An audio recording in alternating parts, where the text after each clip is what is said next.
¿Mm? Nos vamos ahora a hablar de economía. Estamos en línea con Fernando Galante, economista de Chimpay, para charlar un poquito acerca de cómo va los números de la Argentina. ¿Qué tal, Fernando? Buen día. Aquí Natalia Antonio te saludan. Bienvenido. ¿Qué tal? Buen día, ¿cómo les va? Muy Bien, bien. muy bien. Bueno, viendo toda esta situación que se ha ido dando desde la semana pasada o la anterior, creo, algunos movimientos del dólar, pero, qué sé yo, dentro de todo lo normal, digamos, porque, qué sé yo, cuando sube, viste, empiezan las alarmas, pero cuando está quieto dicen está atrasado, viste, entonces no sabes qué pasa. Y por otro lado, la baja del riesgo país, que es muy importante, ¿no? Aunque muchos digan que con el riesgo país no se come, pero es muy importante. ¿Le podemos explicar a la gente todo esto, cómo está y en dónde estamos parados? Bueno, a ver, primero arranquemos por quizá el tema que generalmente más le preocupa a todo el mundo, que es el tema dólar, porque Ujú. somos un poquito adictos a esta situación. Sí. La realidad es que lo que tuvimos en el último tiempo tiene mucho que ver con un contexto también internacional, ¿sí? Ujú. En lo que sería el Banco Central de Estados Unidos, que es conocido como la Reserva Federal de Estados Unidos, ingresó recientemente un nuevo presidente, ¿sí? Una nueva persona a cargo de la política monetaria norteamericana, que es un poco puesto a dedo por el presidente, por Donald Trump, con un objetivo que tiene muy marcado Trump, que es que baje la tasa de interés. Ujú. ¿Sí? ¿Y por qué Trump quiere que bajen la tasa de interés? Principalmente porque Estados Unidos tiene un problema fiscal muy grande, ¿sí? Tiene una situación de gasto descontrolado, algo que los argentinos conocemos mucho, y por otro lado tiene un nivel de endeudamiento muy grande la economía norteamericana, tiene más del 120% de su PBI en deuda. Ujú. Con lo cual, cada vez que le llega la cuenta de los intereses, es un problema muy grande para Estados Unidos. Trump quiere bajar esa cuenta de intereses y para eso quiere forzar una baja de tasa de interés. Del otro lado, lo que tenés en Estados Unidos es una economía que está muy fuerte y la inflación que se está acelerando, mucho tiene que ver obviamente la suba del precio de los combustibles y el impacto que ha tenido. Entonces el presidente del Banco Central está un poco en una encrucijada porque dice, por un lado, todo indica que debería subir la tasa de interés, por otro Claro, lado, mi jefe me dice que la baje, ¿no? claro. Entonces tuvo la primera reunión de la Reserva Federal y el nuevo presidente dio indicios de que no va a ir por el camino que le estaría marcando Trump, sino que está preocupado por la inflación, que no iría por una baja de tasa de interés, inclusive se habla de la posibilidad de que suba la tasa de interés. Ujú. Todo esto que te cuento, porque es muy importante a nivel mundial, porque esto lo que disparó fue una apreciación del dólar a nivel mundial, ¿sí? Ujú. De esto que comenzó a pasar desde el mes de junio y se aceleró en el mes de julio, se vio contra todas las monedas, contra el real, contra el peso chileno, contra el euro, contra la moneda de se te ocurre y contra el peso también, porque eso también tenemos que empezar a entender los argentinos, que a medida que nos vamos insertando cada vez más en el mundo, tenemos que empezar a ver también lo que pasa en el resto del planeta, no solamente lo que nos pasa acá. Claro. Y muchas veces tenemos esa tendencia nosotros los argentinos a solamente intentar analizar los precios o lo que pasa en la economía por lo que pasa en Argentina y no miramos el afuera que también tiene mucha importancia. Entonces, esta suba que tuviste del dólar tiene mucho que ver con eso y el gobierno lo que hizo con mucho sentido fue dejarlo correr al tipo de cambio en ese contexto, desde esta zona de más o menos 1.400 a esta zona de más o menos 1.500 en la que estamos ahora. Ujú. ¿Es preocupante? Como bien vos decías al principio, en absoluto, porque el tipo de cambio lo que veíamos era que incluso había bajado en lo que iba del año, ¿sí? Ujú. Y ahora con estos niveles que estás llegando te estás pareciendo, si querés, recién a precios que ya vimos en noviembre del año pasado, con lo cual hemos tenido un ajuste del tipo de cambio, nada para preocuparse. Inclusive, te agrego más con esto, ¿qué es lo que estamos viendo? Estamos viendo en un contexto donde el Banco Central, pese a que empieza a comprar menos dólares porque ya está terminando la etapa de la cosecha gruesa, que es la etapa más positiva para la Argentina en cuanto a entrada de dólares en el primer semestre del año, pese a eso, igual todos los días, si vos te fijás, el Banco Central compra dólares. Es decir, Ujú. que no está teniendo un problema de que no pueda controlar el tipo de cambio, que se le esté descontrolando la situación, porque si no, no estaría comprando dólares todos los días. Obviamente hay días que compra más, hay días que compra menos, pero todos los días compra. Y por otro lado, lo que empezaste a ver es que esta apreciación que tuvo el dólar a nivel internacional ya se frenó, inclusive está empezando a darse la vuelta, porque la realidad es que, como yo te lo pintaba al principio, la situación macro de Estados Unidos te va a terminar llevando a que el dólar se va a empezar a depreciar de vuelta contra las principales monedas del mundo, con lo cual eso no va a ser un problema. El gobierno empieza a ver eso también, y ya inclusive con algunas intervenciones que hace en el mercado a través de bonos, no lo quiero complejizar mucho, pero créeme si te digo que el gobierno en esta zona de 1.500 y pico le empezó a poner un techo porque no quiere que se le traslade a precios, etcétera, con lo cual, conclusión de todo lo que te digo, lo dejó correr porque era el momento para dejarlo correr, ya pasó, no es un tema para preocuparse, porque si uno mira las variables macro, no hay razones por las cuales preocuparse con el tema dólar. Así que hasta ahí estamos bien. Tema riesgo país, que bien marcaba, una excelente noticia. Con el riesgo país no se come, te corrijo, el riesgo país es fundamental para la macroeconomía argentina. Claro, y para la micro también. Citaba lo que decían algunos, ¿no? Pero, o sea, con ese desconocimiento. Por supuesto. ¿Y por qué te digo que es tan importante? El riesgo país es una sobretasa, no es nada más que eso, es el exceso de tasa de interés que le cobran a un país por su riesgo. Claro. ¿Sí? Argentina, obviamente, como con su historial de defaulteador serial, de que cada vez que vos de alguna forma el riesgo país es como el gnosis de un país, ¿viste? Cuando vos te metés a ver el gnosis de una persona para ver si el banco le va a prestar plata o no, si el tipo es un tipo que no cumple, que tiene deudas, que es incobrable, etcétera, nadie le presta plata, o si le prestan, le prestan a tasas de interés usureras. Claro. Bueno, eso es el riesgo país. Vos te metés y mirás a ver el historial crediticio de un país y ves si te conviene prestarle y a qué tasa prestarle. A medida que baja el riesgo país, eso significa más financiamiento y menor tasa de interés.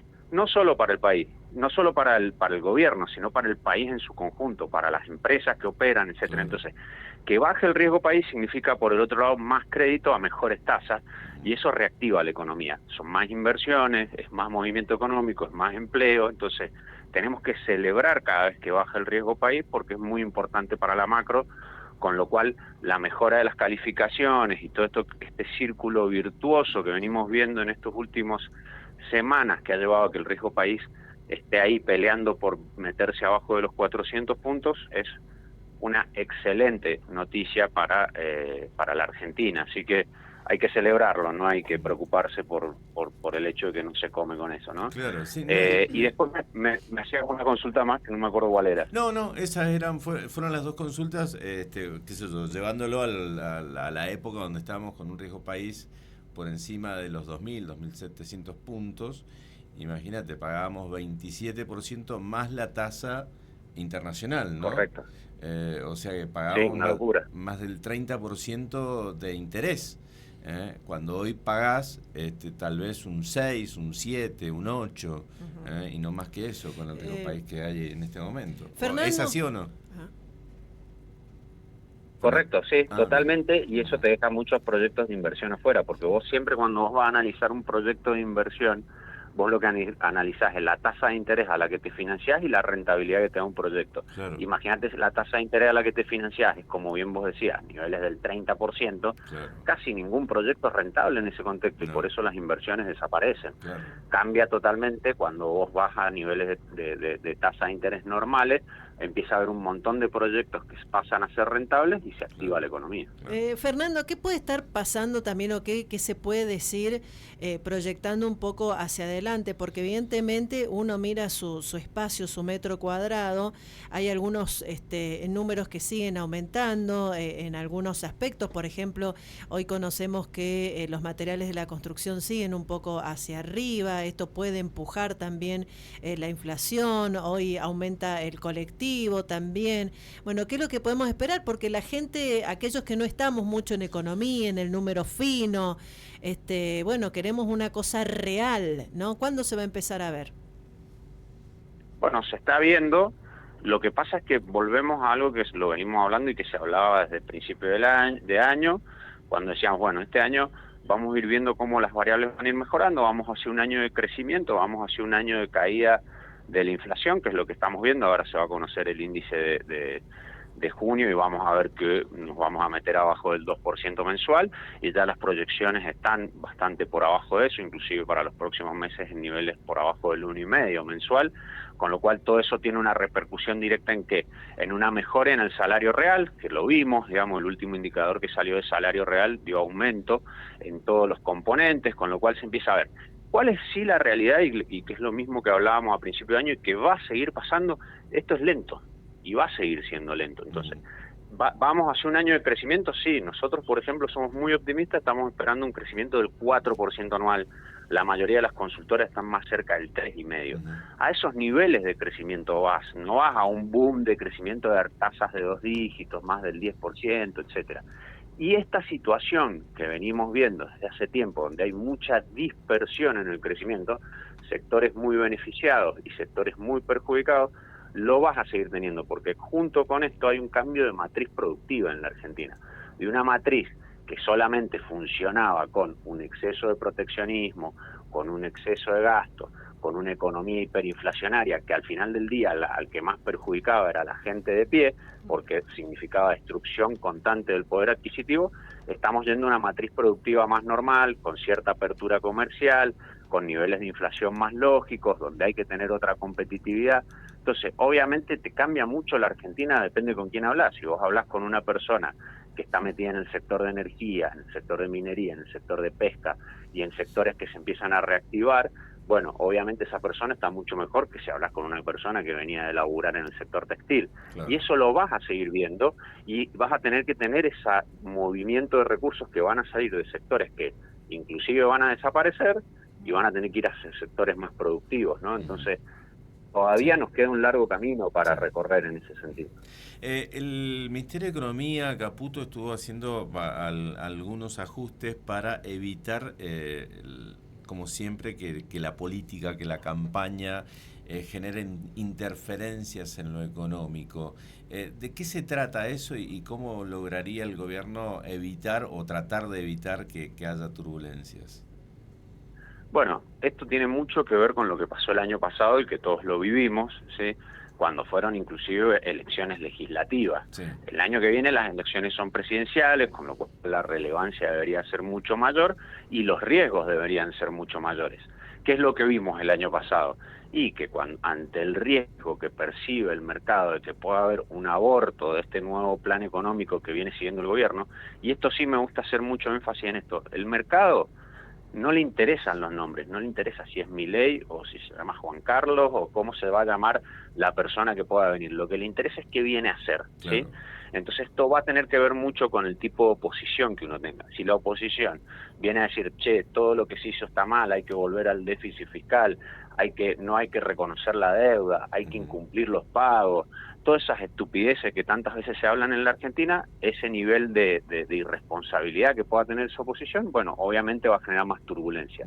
Como el gobierno sabe que probablemente la oposición va a ir por ese camino, porque la historia de la Argentina indica que siempre terminan yendo por ese camino, donde con tal de hacerse el poder prefieren destruir lo que se construye, entonces eso genera riesgos, ¿sí? Y esos riesgos tienen que ver con la renovación y el pago de los vencimientos de deuda que pueda haber el año que viene y con la renovación de los vencimientos también de la curva pesos y cómo eso puede impactar en el dólar y en la inflación. Entonces, ¿qué está haciendo el gobierno anticipándose a eso? Está intentando limpiar los vencimientos que pueda haber cuando más volatilidad haya durante el 2027. Entonces, por eso salió la semana pasada Caputo a decirte, che, mercado, fíjense, cuando dice mercado somos todos nosotros tomando decisiones, ¿no? Che, fíjense que yo ya tengo los dólares para cumplir todos los vencimientos de deuda del 2026 y ya tengo un programa financiero para cumplir todos los vencimientos de deuda del 2027. Entonces, el año que viene no te asustes, vos tenés garantizados los pagos, no salgas corriendo de los papeles argentinos porque hay un proceso electoral. Y lo que está ahora trabajando también es en los vencimientos en pesos. Ya el 40% de los vencimientos ya los han pasado para el 2028, ¿sí? Y tienen que seguir trabajando sobre eso. ¿Por qué? Porque recordemos que si vos tenés vencimientos de deuda en pesos y hay dudas sobre si los podés renovar o no, eso al final del día es emisión monetaria. Claro. Y esta emisión monetaria significa impacto sobre el dólar y sobre la inflación. Entonces, exacto, como el mercado siempre busca anticiparte, te puede significar riesgo de corrida, como vimos el año pasado, y suba de precio, como vimos el año pasado, ¿no? Entonces, básicamente lo que el gobierno busca hacer es eso, y en un contexto donde también existen dudas sobre si vas a tener el mismo apoyo que tuviste del gobierno de Estados Unidos. ¿Por qué? Porque el gobierno de Estados Unidos tiene elecciones ahora en noviembre. Claro. Son elecciones de medio término, elecciones legislativas, pero Trump llega bastante mal parado. La guerra con Irán le ha costado caro en términos de popularidad. El impacto en el precio del combustible al consumidor norteamericano le molesta y mucho, con lo cual eso ha hecho que caiga mucho la popularidad de Trump en Estados Unidos. Con lo cual, si fueran hoy las elecciones, las pierde. Claro. Y las pierde por goleada. Entonces perdería control de las dos cámaras en el Congreso. Con lo cual, lo que ve Argentina es que Trump probablemente en estas condiciones el año que viene no te puede ayudar como te ayudó el año pasado. Entonces vamos a estar un poquito más solos en ese sentido y hay que garantizarse entonces cubrir esas necesidades que podamos tener por nuestra cuenta. Bien. Fernando, te agradecemos muchísimo la charla, muy amable. Gracias a ustedes, que tengan buen día. Que te hagas bien, adiós, hasta luego. Estábamos hablando con Fernando Galante, que es economista de Chimpay, que por supuesto también se dedican a las inversiones. Y bueno, fíjense todo lo que ha explicado Fernando claramente. Por lo tanto, a ver, lo que buscamos es el tema de que estemos sólidos, porque después van a llegar esos discursos, dentro de poquito van a empezar esos discursos, que la gente debería ganar mejor, que los jubilados deberían ganar más, y son frases que todos estamos de acuerdo con eso. Ahora decime cómo lo vas a hacer, cuál es el camino que vas a tomar, y ahí va a estar la diferencia entre lo que opinamos todos lo mismo, ¿eh? Ahora, el camino para llegar a eso es distinto, y hay veces que, bueno, son viejas recetas que terminaron, bueno, produciendo un terrible daño y caos a todos. Entonces, bueno, lo más lógico es hacer lo que los países serios han hecho y les dio resultado, y ahora tienen un nivel de ingresos muy superior, un nivel de vida muy distinto al nuestro, pero para eso tuvieron que hacer un gran esfuerzo y no fue de un día para el otro, no fue en 2 años ni en 4. Hay algo triste que por ahí está dentro de... Capaz que hay una generación que no lo vamos a ver. Y sí. Lamentablemente tenemos que nosotros poner estas cuestiones, ajustarnos nosotros para que futuras generaciones puedan vivir como en un país europeo, como en un país de primer mundo, donde en algún momento uno pueda comprar lo que quiere, donde quiere y como puede.